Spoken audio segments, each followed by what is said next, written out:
If you're watching this right now, I'm guessing you already know that your perfectionism is destroying both your productivity and your mental health. So instead of polishing that turd, by the end of this video, I want to help you get to the bottom of your perfectionism and give you 2 concrete ways to start overcoming it today. If you struggle with chronic illness, trauma, or depression and want to go from stuck to unstoppable, subscribe to my channel and hit the bell to be notified when I post a new video every Tuesday. Perfectionism is one of the things that kept me paralyzed for over a decade, and I don't want anyone to waste years of their life struggling with it like I did. So let's get started. First, we're going to do some mindset work, and then we'll get into the concrete ways to overcome perfectionism. Perfectionism is the idea that something is only worth doing if it's done perfectly. So if you're unable to be perfect, you experience extreme anxiety and things take you forever to finish. If your perfectionism doesn't paralyze you completely and make you perpetually procrastinate, that is. If you struggle with extreme perfectionism, it's likely because somebody in your childhood taught you through their words and actions that you'd better be perfect or else.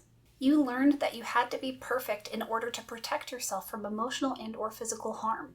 Another side effect from this experience is that you're likely a people pleaser and struggle with putting yourself first. You're a people-pleasing perfectionist not because you prefer perfection, but because you need to feel safe, because you need to feel in control. You're a people-pleasing perfectionist because that's the only way you knew as a child to take care of yourself. So let's take a moment to acknowledge that. While now you may see your perfectionism and people-pleasing as negative and self-sabotaging behavior, you need to understand that that wasn't always the case. This behavior comes from a place of survival and self-care. So the question you need to ask yourself now is, do you still need to people please and be a perfectionist in order to survive now? Really? What does surviving actually mean for you now? And what does thriving mean for you now? If you want to dive deep into these questions, I recommend using them as journal prompts for my Anytime Pages technique that I teach in this video. If you're comfortable, comment below and tell me what you discovered after reflecting on those questions. So you've already started making a huge shift in your perfectionism by reflecting on where it came from. And now I want to give you a couple tips and tricks for overcoming it in the moment when you're trying to get stuff done. It's really common advice to be told to be imperfect on purpose. That is unhelpful. Instead, you want to be bad on purpose. First of all, that's fun. Second of all, it makes it so much easier to overcome that internal perfectionistic resistance. Because when we try to be imperfect on purpose, our perfectionist brains can skew that to be 1% shy of perfect, and we're not actually helping ourselves.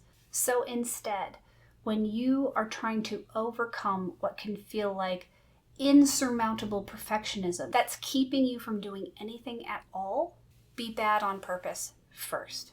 You'd be surprised how much that helps you get started. And when you persevere through that, you will get to a place where you're pleased with your work. It won't be perfect. It never is. But you'll get to a place where you're okay with things not being perfect. The trick is to go from the opposite end of the spectrum. Go from bad into this is fine, instead of just knocking it back from perfectionist. It's a lot easier. And tip number 2, leave things unfinished on purpose.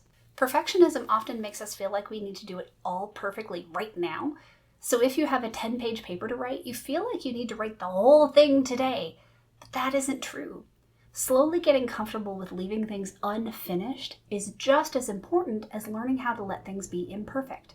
That being said, if you've got a hard deadline, I'm not telling you to be late on purpose. Sorry.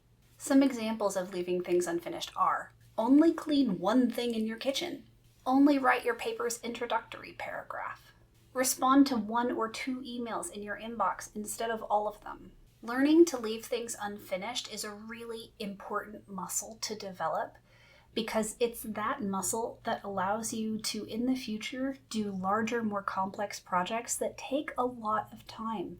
Without that muscle, you're going to be stuck with projects that you can tackle in a day. You're going to find adulting really hard. There you have it. Journal prompts for getting to the bottom of your perfectionism so you can dismantle it from the inside out, and 2 concrete ways to start overcoming your perfectionism today. If you liked this video, you'll love my free masterclass on overcoming procrastination and resistance, where I teach you 3 mindset shifts and 1 simple 3-step system to help you kick procrastination to the curb. All you have to do to get access is go to the link in the description box below and sign up. Check out this video next to learn all about my Anytime Pages journaling technique. And if you liked this video, hit that like button and subscribe, and be sure to share it with your friends. I'll be back next week with another video. See you then. Bye!